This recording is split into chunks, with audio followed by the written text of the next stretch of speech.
வந்து ட்வின்னிங் பண்ணி ஜாலியா கப்பலா வர்றீங்க. ஓ அண்ணன் ஜாலியா இருக்காரா அப்படின்னு ஏத்துக்குமா? அண்ணன் கோவா ட்ரிப் போறாரு, ஓகே, அத பத்தியும் கேள்வி கேட்க கூடாது, யாரும் பேசாதீங்க, அண்ணன் ஜாலியா இருக்காரு. இங்க பிரச்சனை பயங்கரமா போய்கிட்டு இருக்கா, அண்ணன் இப்ப இந்த ஊர் ட்ரிப் போயிருக்காரா, அண்ணன் ஜாலியா இருக்காரா, இப்படி எடுத்துக்குமா? 1000 பிரச்சனை போயிட்டு இருக்கு.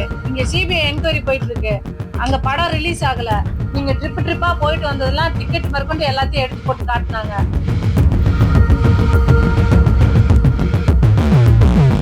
என்னைக்கு உங்களை நம்பி இத்தனை மக்கள் வந்துட்டு இருக்கோம், பெண்கள் எல்லாம் உங்க மேல உயிரை வச்சிருக்கோம், அண்ணன் எங்க அப்பா என் பிள்ளைகளுக்கு மாமா அப்படின்னு பேசி உயிரை கொடுத்து உங்களுக்காக பார்த்துட்டு இருக்கோம். நாளைய சமுதாயம் உங்களை சிஎம்மா உட்கார வச்சு நினைச்சிட்டு இருக்கோம். பூல ஒரு நடிகை கூட்டிட்டு வந்து உட்கார்ந்துட்டு இருக்கீங்க.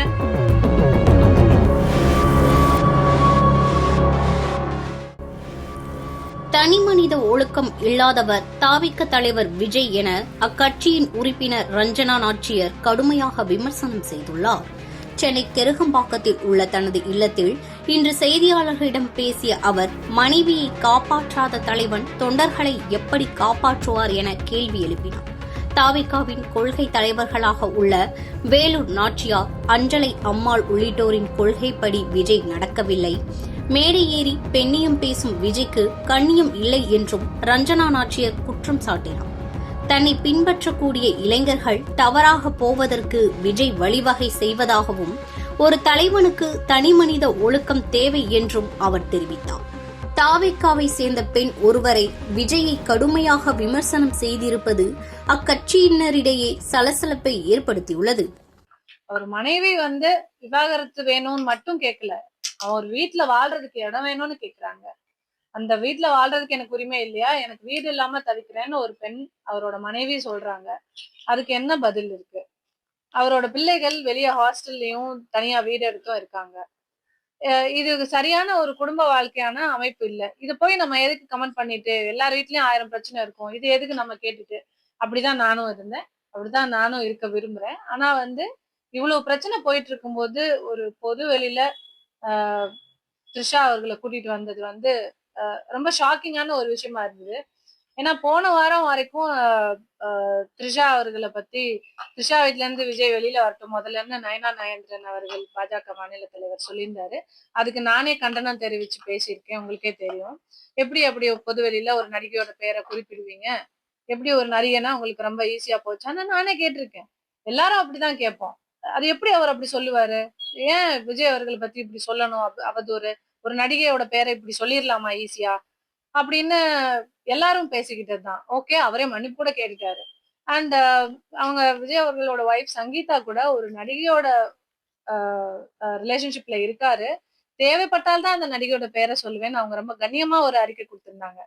இவ்வளவு பேரும் இவ்வளவு கண்ணியமா நடந்துட்டு இருக்கும்போது மேடை ஏறி மகளிர் தினத்தன்னைக்கு இவ்வளவு பெண்ணியம் பேசி கண்ணியம் இல்லாம ஒரு ஒரு ஒரு கல்யாணத்துக்கு த்ரிஷாவே கூட்டிட்டு வர்றாருன்னு சொன்னா நாளை இன்னைக்கு சமுதாயம் வந்து எப்படி பார்க்கும்? இது ஒரு நல்ல ஒரு ட்ரெண்ட் செட்டிங்கான விஷயம் கிடையாது. அவர் வந்து ஒரு சின்ன பையன், 18 வயசு குமரன் ஒரு ஒரு ஒரு நடிகை கூட்டிட்டு வந்து வர்றாரு, ட்வின்னிங் பண்ணிட்டு வர்றாரு அப்படின்னு சொன்னா அது யாரும் சின்ன பசங்க என்னமோ பண்ணிட்டு போறாங்கப்பா அப்படின்ற அந்த ஒரு இதுல பாப்பாங்க. he is going to become a leader. நாளைக்கு ஒரு சிஎம் ஆகணும்ன்ற ஒரு கனவோட இருக்காரு, மக்கள் அவ்வளவு கனவோட இருக்காங்க அவரை சிஎம் ஆக்கணும்னு. அப்படி ஒரு எண்ணத்துல எல்லாரும் பார்த்து உங்களுக்காக உழைச்சிட்டு இருக்காங்க அவ்வளவு பேரு. நீங்க உள்ள இருந்து பாக்குற உங்களுக்கு தெரியாது, உங்களுக்கு பின்னாடி எவ்வளவு பேர் எவ்வளவு உழைப்பு போட்டுட்டு இருக்காங்கன்னு.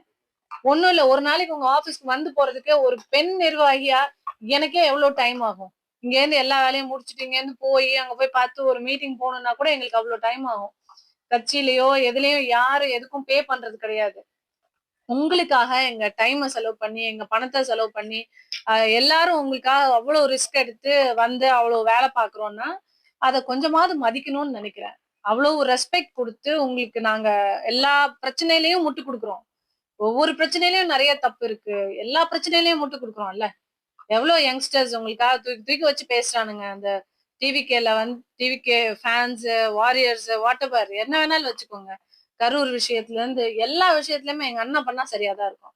இல்ல அண்ணா இப்படி அதனாலதான் இதாயிடுச்சு, இப்படி ஜனநாயகன் படம் ரிலீஸ், இந்த மாதிரி அலையன்ஸ் விஷயம், எதுவா இருந்தாலும் மக்கள் நாங்க நிக்கிறோம் உங்க கூட, உங்க கூட சப்போர்ட் பண்ணி நிக்கிறாங்க. அவ்வளவு இளைஞர்கள், பெண்கள் தலைவர் வரணும், எங்களுக்கு விஜய் வரணும், மாற்றம் வேணும்னு கேக்குறாங்க. அப்போ அந்த மாற்றம் குடுக்கிற விஜய் இப்படி ஒரு மாற்றத்தை ஏற்படுத்துவாருன்றது ஒரு ரொம்ப ஷாக்கிங்கான ஒரு விஷயமா இருக்குங்க. சரி, ஓகே, நாளைக்கு இன்னொரு கல்யாணத்துல இன்னொரு நடிகை கூட்டு வர்றாரு, நம்ம இந்த நடிகை தான் அப்படின்னு நம்ம டிஃபெண்ட் பண்ணவோ ப்ரூஃப் பண்ணவோ நமக்கு வேலை இல்ல.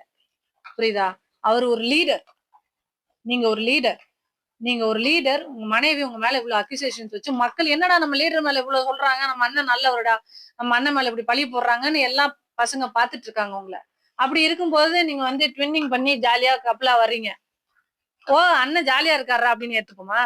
அண்ணன் கோவா ட்ரிப் போறாரு, ஓகே, அத பத்தியும் கேள்வி கேட்க கூடாது, யாரும் பேசாதீங்கடா, அண்ணன் ஜாலியா இருக்காரு. இங்க பிரச்சனை பயங்கரமா போய்கிட்டு இருக்கா, அண்ணன் இப்ப இந்த ஊர் ட்ரிப் போயிருக்காருடா, அண்ணன் ஜாலியா இருக்காரா, இப்படி எடுத்துப்போமா? தமிழக மக்களுக்கு, நாளைய இளைஞர்களுக்கு அது நல்ல எடுத்துக்காட்டா? 1000 பிரச்சனை போயிட்டு இருக்கு, இங்க சிபிஐ என்கொயரி போயிட்டு இருக்கு, அங்க படம் ரிலீஸ் ஆகல, நீங்க ட்ரிப்பா போயிட்டு வந்ததெல்லாம் டிக்கெட் மேற்கொண்டு எல்லாத்தையும் எடுத்து போட்டு காட்டுனாங்க, அதெல்லாம் வெளியே வந்துச்சா? அதெல்லாம் கேள்வி கேட்டோமா? யாராவது அதெல்லாம் கேள்வி கேட்டோமா? ஓகே, நோ பர்சனல், ஓகே, அதெல்லாம் நமக்கு தேவையில்லாத விஷயம். கட்சி செயல்பாடு ஓடுதா, அவ்வளவுதான் நமக்கு. பட் அதெல்லாம் யாரும் பேசல. அன்னைக்கெல்லாம் எதுவும் டிபேட் ஆகல. என்னைக்கு உங்களை நம்பி இத்தனை மக்கள் வந்துட்டு இருக்கோம், பெண்கள் எல்லாம் உங்க மேல உயிரை வச்சிருக்கோம், அண்ணன், எங்க அப்பா, என் பிள்ளைகளுக்கு மாமா அப்படின்னு பேசி உயிரை கொடுத்து உங்களுக்காக பாத்துட்டு இருக்கோம், நாளைய சமுதாயம் உங்களை சிஎம்மா உட்கார வைக்கணும்னு நினைச்சிட்டு இருக்கோம், கூலா ஒரு நடிகையை கூட்டிட்டு வந்து உட்கார்ந்துட்டு இருக்கீங்க, என்ன சொல்ல வரீங்க மக்களுக்கு?